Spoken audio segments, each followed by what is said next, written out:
Hola amigos, bienvenidos a un nuevo programa, al tercero ya, madre mía, de nuestro canal Historia Confidencial.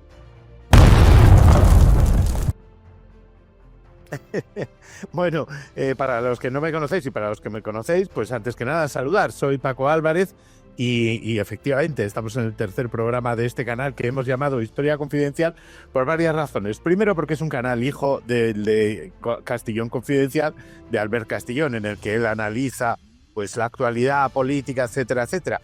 Y bueno, pues yo llevo años colaborando con él pero claro, soy historiador, entonces pues si él analiza la actualidad, pues desde aquí vamos a analizar la historia, que también es muy actual, porque claro, resulta que muchas veces nos quieren contar la historia que no ha sido y otras veces simplemente no conocemos nuestra historia. Entonces, bueno, pues yo creo que es necesario y es conveniente tener un canal en el que podamos hablar de historia de verdad, sin meternos en la medida de lo posible en ideologías y ojalá que aprendiendo algo y pasando un rato entretenido entre amigos. Entonces, bueno, pues mira, por cierto, os tengo aquí, mira, hablando de amigos, un amigo me ha regalado un clic romano. Manuel, muchísimas gracias.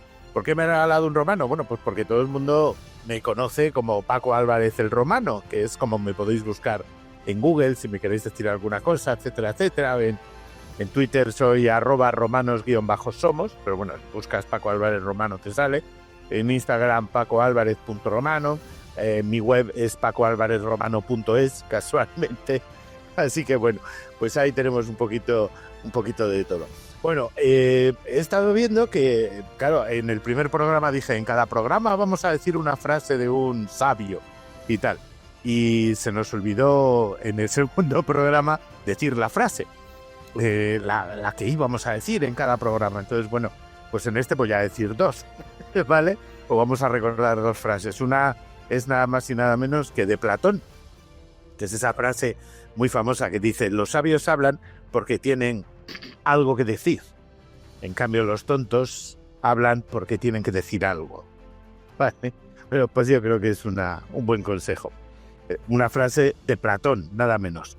Y ya que estamos con filósofos y hablando de Roma, pues vamos a meter un filósofo romano, en este caso Marco Aurelio, y la frase que sí es de este programa, no del pasado, la frase que quería traer es una de Marco Aurelio que dice: todo lo que escuchamos es una opinión, no un hecho. Todo lo que vemos es una perspectiva, no la verdad. Chan. La verdad es que son pedazos de frases. Si las apuntáramos, bueno, increíble. En YouTube, en lo que es el canal de YouTube, donde los comentarios y las descripciones de cada programa, voy a poner cada frase para... en el segundo, la del segundo, ¿no? Como ahora, cada frase, pues para que podamos hablar un poco o tenerlas en cuenta y que, bueno, yo creo que al final pues sumarán un montón de algo que hayamos aprendido en este programa, por lo menos una de esas frases. Bueno, pues este tercer programa viene muy a cuento con la que quieren que suceda aquí este año a aquellos que nos gobiernan y que quieren gobernar o creen gobernar sobre la historia con esto de memoria democrática y tonterías similares. A ver, la cuestión es la siguiente. Aquí estamos de celebración en España. Bueno, de celebración. El gobierno está de celebración en España porque hace 50 años que se murió el último dictador en su cama. Yo no veo que haya nada que celebrar, y mucho menos teniendo una historia como la historia de España. Una de las cosas que sí deberíamos de celebrar es que el 24 de febrero de 1525, es decir, hace 500 años, no 50, 500 años, el ejército español derrotó en Pavía, en Italia, al ejército francés comandado por Francisco I, por el rey de Francia, Francisco I, y le dio pal pelo, le derrotó totalmente hasta el punto que este rey, Francisco I, pues fue tomado prisionero por unos soldados españoles y traído a España y a Madrid, donde estuvo preso, pues por lo menos un año. Pues bueno, antes de llegar al final, que es cuando tomamos preso a Francisco I, pues ¿qué es lo que hacía el ejército español y el ejército francés luchando en Italia? Hombre, para la gente que sea más aficionada de la historia y que quieran analizar la batalla de Pavía, que es de lo que vamos a hablar. Hay muchos canales muy buenos de historia en el que van a entrar militarmente a decir las huestes, no sé qué. Aquí, en este programa, humildemente, en este canal Historia Confidencial, vamos a dar unas grandes pinceladas y vamos a buscar curiosidades. Lo primero y fundamental es por qué esta batalla no es tan estudiada, tan conocida, tan famosa. ¿Por qué el gobierno no la va a celebrar? ¿Por qué no hay un montón de actos celebrando la captura del rey de Francia o celebrando, pues no sé, que eso ocurrió hace mucho y que ahora somos naciones amigas y hacer un montón de actos culturales comunes entre Francia y España, o pedirles que nos devuelvan la espada de Francisco I? La espada de Francisco I, en la que, mira, tengo por aquí anotado lo que pone Fecit potentiam in brachio suo, que es una frase de la Biblia, del Magnificat, que dice, la traducción sería, e hizo proezas con su brazo. Bueno, esa espada, obviamente, la tuvo que rendir el rey francés a los soldados que le tomaron preso y estuvo custodiada en España hasta la época napoleónica, en la que Fernando VII, para hacerle la pelota a Napoleón, pues no se le ocurrió mejor cosa que decir, bueno, pues voy a regalarle la espada que había sido del rey de Francia. Y esta se conserva en el Museo del Ejército de Francia, en Los Inválidos, en París.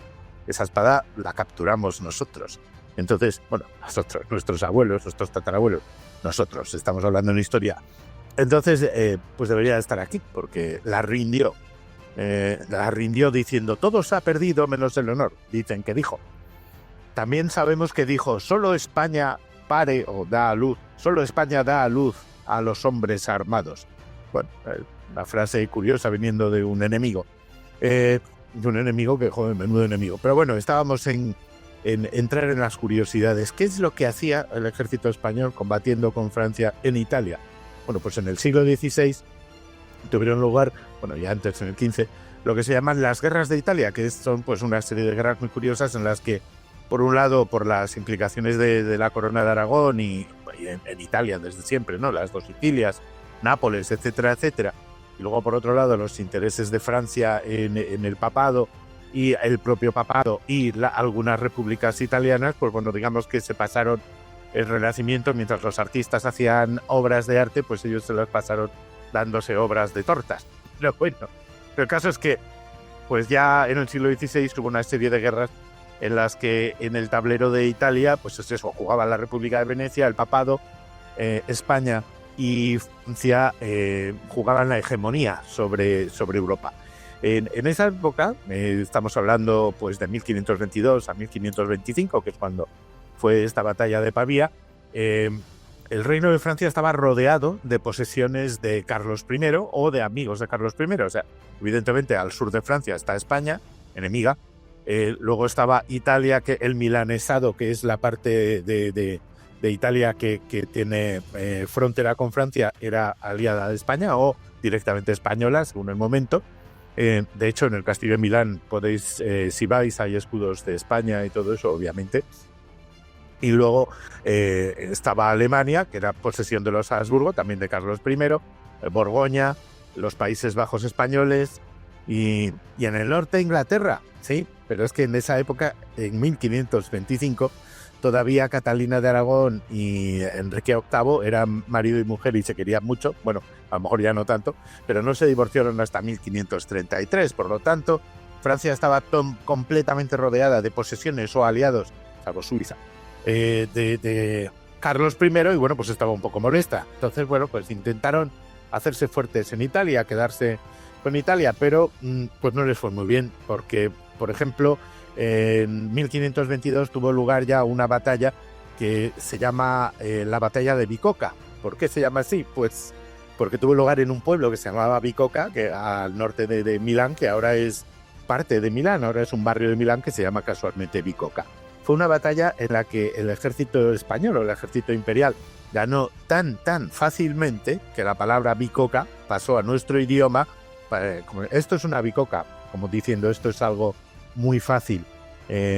Las cifras de no sé si hubo un herido y fue por una coz de vaca, de mula, perdón, en el ejército español, mientras que en el ejército francés pues cayeron no sé cuántos, se rindieron todos, etcétera, etcétera. O sea, fue y fue una batalla, en teoría, a ver, ninguna batalla es buena, pero fue una batalla muy fácil para lo que eran las batallas entonces, bueno, y son. Entonces esa palabra bicoca pasó al idioma español. Es muy curioso porque hay otras palabras, digamos, cuarteleras de la guerra de Italia que seguimos utilizando en el idioma español. Aparte de esta de bicoca, que bueno, que se ha quedado ya un poco oculta como para decir, menuda bicoca, queda un poco cursi. Pero bueno, hay otras palabras que sí seguimos utilizando, como bisoño. Bisoño como, obviamente bisoño en español quiere decir algo así como novato, ¿no? Alguien que no sabe nada, alguien que está verde en el puesto en el que ocupa. Bisoño viene, obviamente, del italiano bisogno, que ¿cómo pronuncio? El italiano bisogno, que quiere decir deseo, quiero, necesito. En Italia, a los soldados españoles, a los nuevos, cuando llegaban, como no sabían hablar italiano y lo único que sabían decir era 2 o 3 palabras, una de las que sabían decir era bisogno. Bisogno vino, bisogno comer, bisogno lo que fuera, lo que pidieran. Entonces, pues ese bisogno pasó, a los italianos llamaban así, a los soldados españoles que solo sabían decir bisogno, a los nuevos en Italia, y esa palabra también pasó en nuestro idioma, pues eso, como un tipo que es novato, que no sabe qué hacer. No tiene nada que ver con bisogné, que es lo que necesitaría yo en mi cabeza para tapar esta calva incipiente. Pero bueno, hay más palabras. Ahí, por no enrollarme mucho más, me voy a quedar con la última, que es bizarro. Bizarro, otra palabra que utilizamos poco y que ahora la utilizamos en su segunda acepción, que bizarro es algo como extraño, rarísimo. Como, ¿no? ¡Qué bizarro! Pero originalmente bizarro quiere decir valiente, arrojado y tal. Y esto viene también del italiano, que bizarro quiere decir en italiano furioso, iracundo, ¿no? Y viene de bizza, que quiere decir enojo, pizza, no confundir con pizza. En fin, bueno, el caso es que hay muchas palabras que vienen de esa guerra de Italia, y la batalla de Bicoca fue una bicoca para las armas imperiales y españolas, y bueno, pues luego hubo otra batalla el 30 de abril de 1524, la batalla de Sesia, cerca del río Sesia, en la que otra vez un ejército francés de 40.000 hombres penetró en el milanesado, pero fue rechazado por Fernando de Ávalos, el marqués de Pescara, y por Carlos III de Borbón. Bueno, el caso es que otra vez los españoles le dieron para el pelo al ejército francés, no podía entrar en el milanesado, que le parecía que era por donde romper la hegemonía española alrededor de Francia, y entonces pues al final Francisco I, pues que es un rey, mira, lo podemos ver aquí, una foto de Francisco I, ¿lo veis? Parece que usaba hombreras, ¿no? Era la moda de los años 80. Bueno, ahí tenéis a Francisco I. Pues el caso es que Francisco I dijo, mira, esto, pues como que no puede ser así, entonces organizó un ejército enorme y decidió ponerse él al frente de ese ejército y conquistar Milán. Y entonces pues entró en Milán pues en octubre del 24, no del año pasado, de 1524, y con un ejército enorme, y expulsó a los españoles de Milán y todo eso. Y al final, pues unos pocos huyeron a Pavía, que es un pueblito que está allá al lado, y todavía sigue estando el pueblito al lado. Y huyeron 1.000 españoles, 5.000 lansquenetes alemanes, 17 cañones, muy poquita gente. Y se hicieron fuertes en Pavía, y Francisco I dijo, bueno, pues sitiarlos y vamos a acabar con ellos, ¿no? Entonces, pues estamos esto en el invierno otoño-invierno del 24. Con permiso. Me pongo a hablar. Y esto es una locura. En fin. Bueno, el caso es que, pues claro, Antonio Leiva era el que gobernaba, o el que capitaneaba esas tropas aisladas, rodeadas por un ejército, yo qué sé, no tengo por aquí en mi chuleta apuntado, es decir, por lo menos 30.000 hombres, 53 cañones, que en la época eso es una burrada. Los españoles tenían 17. 800.000 caballeros de estos de armadura y tal, y cual. Y bueno, pues rodearon la ciudad. Antonio Leiva pidió ayuda para que enviaran refuerzos de donde fuera, y mientras tanto pues intentó aguantar como pudo. Pero, entre otras cosas, no tenía ni dinero para pagar a los lansquenetes alemanes que cobraban. Los arcabuceros españoles, esto todavía no es un tercio, lo será en breve. Pero todavía no es, digamos, sí, es el antecedente, uno de los antecedentes de los tercios, pero bueno, todavía no es un tercio español como tal. El caso es que parece ser que los oficiales empeñaron todo lo que tenían para que se editara, para que se hiciera moneda, para pagar sobre todo los lasquenetes alemanes, los arcabuceros españoles, viendo que sus propios oficiales empeñaban todo lo que tenían, pues dijeron, bueno, pues nosotros ya cobraremos cuando cobremos, ¿no? Bueno, en fin, cosas que suelen pasar. El caso es que, bueno, en la batalla, pues eso, ¿qué es lo que pasó? Pues que estando rodeados, pues ya por fin llegaron auxilios imperiales, pero ya en enero, ¿no? de 1525, hace esos 500 años. Y luego pues ya se lió parda pues el 23 y el 24 de febrero de 1525.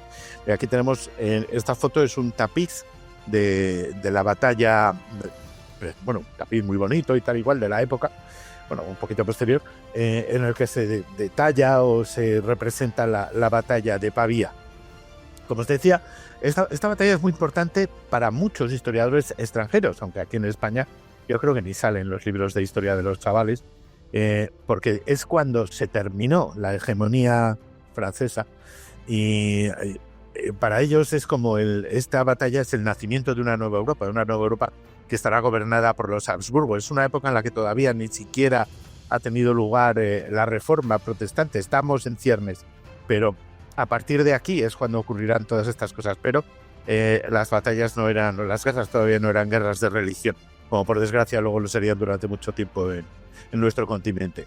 El caso es que, bueno, en la batalla, pues lo que, insisto, los que queráis saber exactamente cómo fue la batalla y todo eso, las tropas de Jorge de Frundsberg vinieron por aquí, las de Francisco I por allá y no sé qué, pues os recomiendo que los hay, sitios estupendos en YouTube y en todos lados de Imperio Español, etcétera, etcétera, donde contarán esta batalla con pelos y señales para los interesados en historia militar. Aquí eso, la pincelada que voy a dejar es que pues finalmente pues cuando llegó el ejército de refresco, los franceses se enfrentaron a él al mando. De hecho, el segundo al mando del ejército francés se suicidó arrojándose contra los imperiales, que obviamente le mataron. Y la caballería francesa cargó las armaduras y tal, que son del siglo XVI, no más que anteriores, cargó contra los arcabuceros españoles, que les dieron pal pelo, obviamente, una y otra vez, arcabuces todavía, ni siquiera mosquetes, pero destruyeron, obviamente, las balas atraviesan las armaduras medievales y, bueno, pues el ejército francés vio que había perdido totalmente la batalla. Los sitiados en Pavía salieron y atacaron por la retaguardia de ese ejército francés y el rey, con una pequeña escolta, intentó huir, el rey francés, Francisco I. Y bueno, pues fue capturado. Aquí tenemos una foto de ese instante, en un dibujo en el que podemos ver cómo llega el rey preso y tal y cual, el rey francés. Y mira, y esta es otra foto, esta foto sí es foto, es de recreación histórica. Veis qué chulos los caballeros con las armaduras, etcétera, etcétera. Una foto de recreación histórica. Desde aquí, ya os lo he dicho, lo estoy diciendo en estos programas. Escribirme los que tengáis asociaciones de recreaciones históricas o los ayuntamientos o distritos que tengáis actividades de recreación histórica para darlas a conocer aquí. Me tenéis que escribir al correo electrónico club@pacoalvarezromano.es. Bueno, y seguimos con la narración y luego volvemos a hablar de esto, que se nos echa el tiempo encima. Bueno, pues esto que estáis viendo es un grabado de la captura. Fue preso por un soldado catalán y un soldado vasco del ejército español, el rey Francisco I, que luego pues fue traído a Madrid, donde fue agasajado por su primo, el rey Carlos I. Los reyes se llamaban primos entre sí, eran familia de algún modo, siempre todos. Y estuvo aquí viviendo por lo menos un año en el Alcázar de Madrid. Aquí tenéis un dibujo del Alcázar de Madrid, tal y como era en esa época. El Alcázar de Madrid estaba donde está ahora el Palacio Real. Y bueno, más cosas que os puedo enseñar. El pomo de la espada de Francisco I, la que debería de estar donde estaba si no se lo hubiera regalado Fernando VII a Napoleón. En el pomo veis algo de la frase que os dije. Y esto que tenéis ahora, vamos a ver un grabado de la batalla en blanco y negro, lo tenéis aquí. ¿Por qué os pongo fotos? Porque es que estarme viendo a mí todo el rato, pues entiendo que es aburrido. En otros capítulos traeré amiguetes y tal, como estuvo Albert en el primero, y así pues vamos hablando de más cosas. Se dice que la bandera de Borgoña, que es esta de aquí, es la que, digamos, se llevó en estas batallas por primera vez por el ejército español, y a partir de ahí, pues, y todavía sigue siendo bandera del ejército. Las coronelas, por ejemplo, de todos los regimientos tienen el aspa de San Andrés, la cruz de San Andrés, ¿no? Y por cierto, también me han preguntado por ahí que si los soldaditos de Pavía tienen que ver con esto. ¿Qué son los soldaditos de Pavía? Los soldaditos de Pavía son este bacalao rebozado que en el rebozo lleva azafrán y pimiento, que los hacen muy ricos en Casa Labra, a la vuelta de la Puerta del Sol. Casa Labra, por cierto, el primer piso es donde se fundó el Partido Socialista Obrero Español. Pero bueno, hacen unos soldaditos de Pavía estupendos. Dicen que ese amarillo y rojo tiene que ver, o que los llaman así porque ese amarillo del azafrán y el rojo del pimiento tiene que ver con el uniforme de los húsares, pero obviamente en la batalla de Pavía no había húsares. A lo mejor tiene que ver más con los soldados de Pavía de la Primera República o algo así, que sería, el bar se abrió en el siglo XIX y bueno, los sitios más famosos de España donde lo hacen. Si venís a Madrid y vais a la Puerta del Sol, a la vuelta, donde el Corte Inglés, subiendo por la calle Preciados, a mano izquierda, Casa Labra, no tiene pérdida, hay siempre un montón de cola de gente esperando para tomarse un soldadito de Pavía y una caña. Merece la pena la espera. Y allá es un sitio histórico y muy chulo, un bar muy chulo.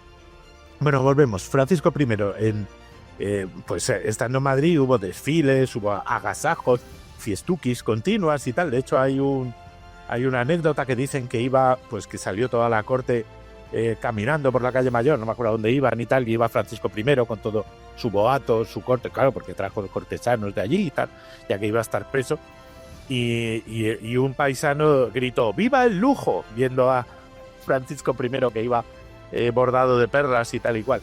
Y detrás de Francisco I iba, a un ladito, iba Carlos I, y entonces Carlos I, que tenéis aquí un bonito cuadro en la armadura de Carlos I. Bueno, el caso es que iba Carlos I detrás y entonces Carlos, el rey, se le quedó mirando al paisano como diciendo, a ver, muchacho, está aquí tu rey, o sea. Y entonces dicen que el paisano añadió, y el que le trujo, o sea, viva el lujo y el que le trujo. En fin, bueno, cosas que solo pueden pasar en Spain, typical de Spain. Bueno, el caso es que Francisco I estuvo aquí un año preso, como dije, firmó un tratado, el Tratado de Madrid, en el cual juraba por lo más sagrado que jamás le haría la guerra a España, nunca más, que nos habría ido bien. Pero claro, en cuanto dijo, bueno, ya ha firmado, pues lo devolvimos en cuanto cruzó los Pirineos, se desdijo de lo dicho y no solo siguió haciéndole la guerra a España, sino que se alió con el Papa y con el turco, nada menos, para hacernos la puñeta, o para intentar hacernos la puñeta. No le fue bien, tampoco le fue bien al Papa.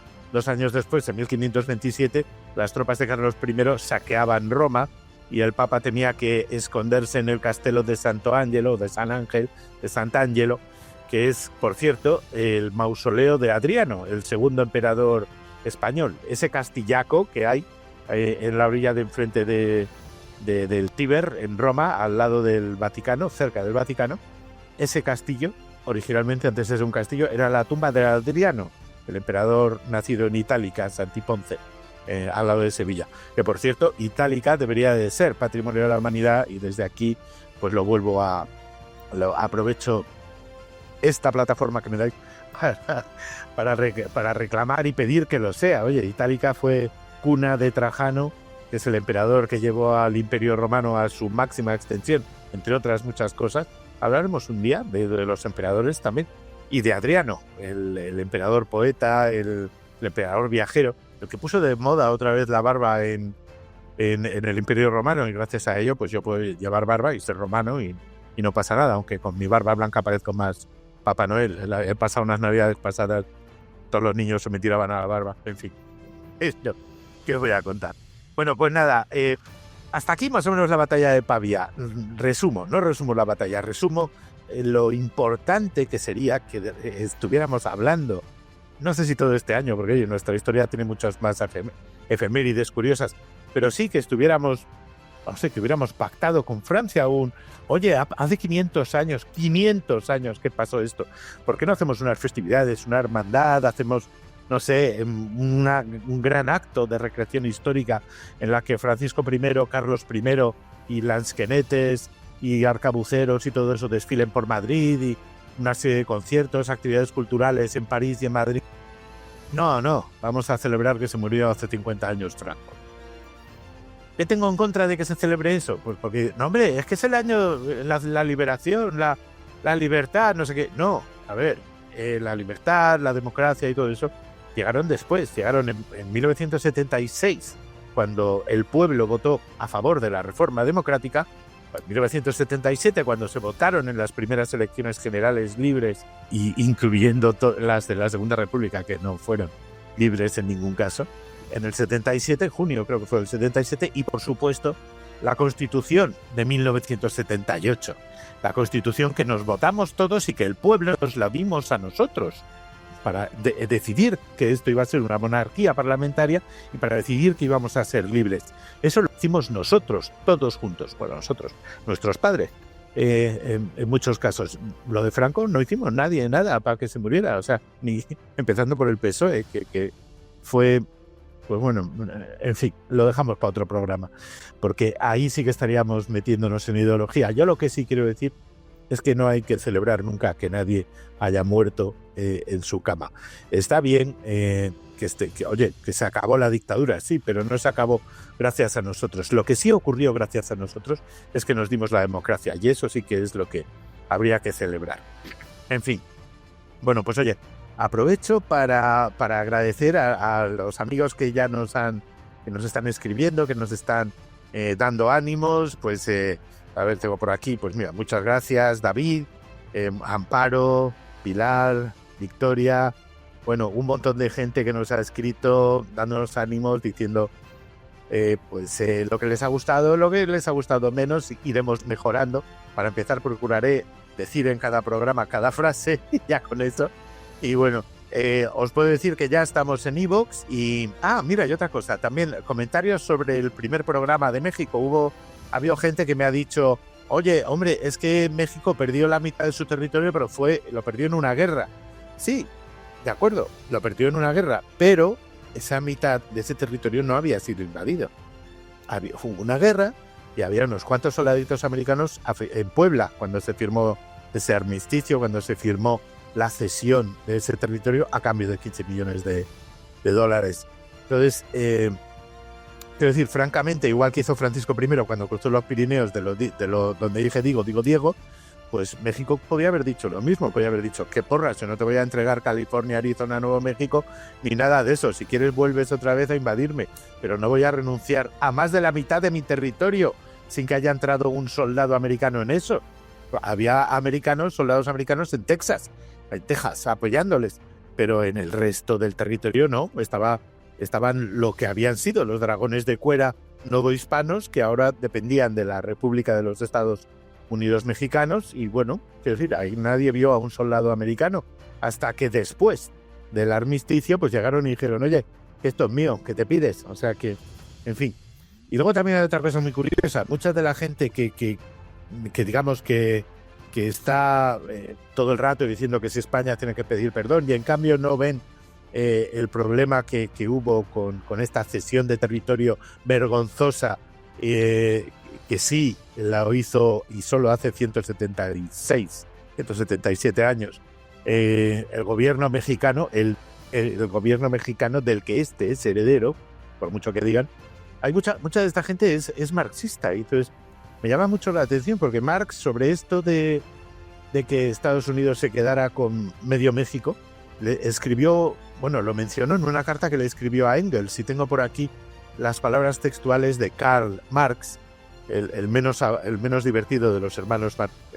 Bueno, perdón el chiste. Bueno, que dijo, le dice Marx a Engels, dice, ¿acaso es una desgracia que la magnífica California haya sido arrancada a los perezosos mexicanos que ni sabían qué hacer con ella? Eso dijo Marx. Entonces, amigos marxistas, o sea, mal rollo, ¿no? Otra vez, si es que, en fin, no sé.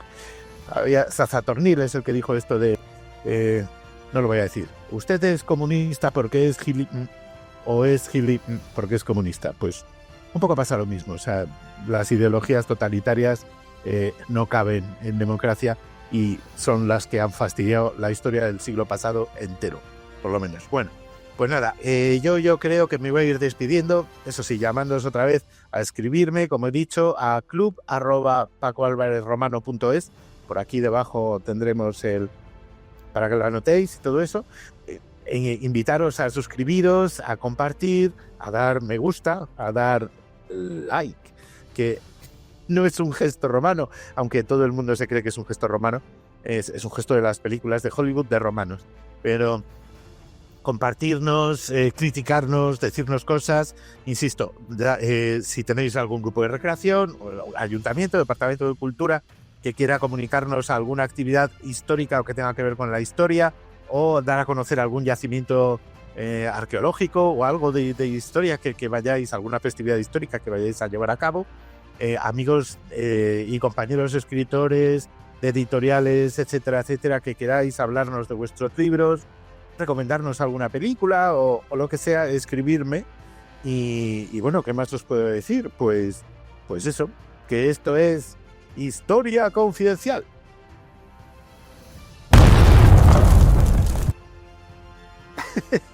Y que yo soy Paco Álvarez y que espero veros por aquí la semana que viene. Vamos a emitir cada martes a las 22:30 hora peninsular en YouTube y en iVoox.